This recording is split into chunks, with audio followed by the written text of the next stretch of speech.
Here is the account of the sons of Noah, his descendants, and where they lived. It may seem like another list of names for us, but remember, this is God's word, and it's there for our learning. It's interesting to note that although all three of Noah's sons, Shem, Ham, and Japheth, were married before the flood, it is only after the flood that God blessed them with children. It is in God's hand to give or withhold or take away children. They are blessings from Him. Psalm 127, verse 3 says, Lo, children are an heritage of the Lord, and the fruit of the womb is His reward. This is again a token of God's care for them. We can imagine it would have been more difficult to have more people, including perhaps small children, in the ark. God overrules and does what is best. But now that God has commanded them in chapter 9 to go forth and replenish the earth, He gives them children. He also assigns their places for them. Acts 17:26 says, And hath made of one blood all nations of men for to dwell on all the face of the earth, and hath determined the times before appointed, and the bounds of their habitation. We may think we can choose the places to live in, but the sovereign God overrules all.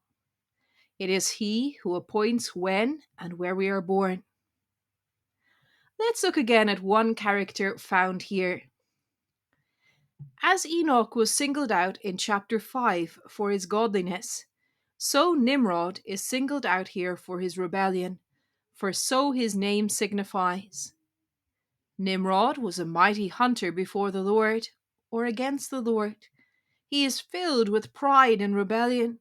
And it is he who is instrumental in first building Babel and later Nineveh, which would become the capital city of Assyria, one of the chief enemies of God's people Israel. While Enoch and Noah walked with God, Nimrod, in a sense, sets himself up against God. He is instrumental in the worship of idols, but more than all, he wants the attention to himself. Nimrod is just like the devil who sets himself against God and his people. These are fearful pictures for us, warning us at how sinful our hearts can be. Jeremiah 17:9 says, The heart is deceitful above all things, and desperately wicked. Who can know it? How easy it is for us to rebel against God and live without giving God his rightful place. 1 Peter 5:5 and 6 says, For God resisteth the proud, and giveth grace to the humble. Humble yourselves therefore under the mighty hand of God, that he may exalt you in due time. Which are you like, Enoch or Nimrod?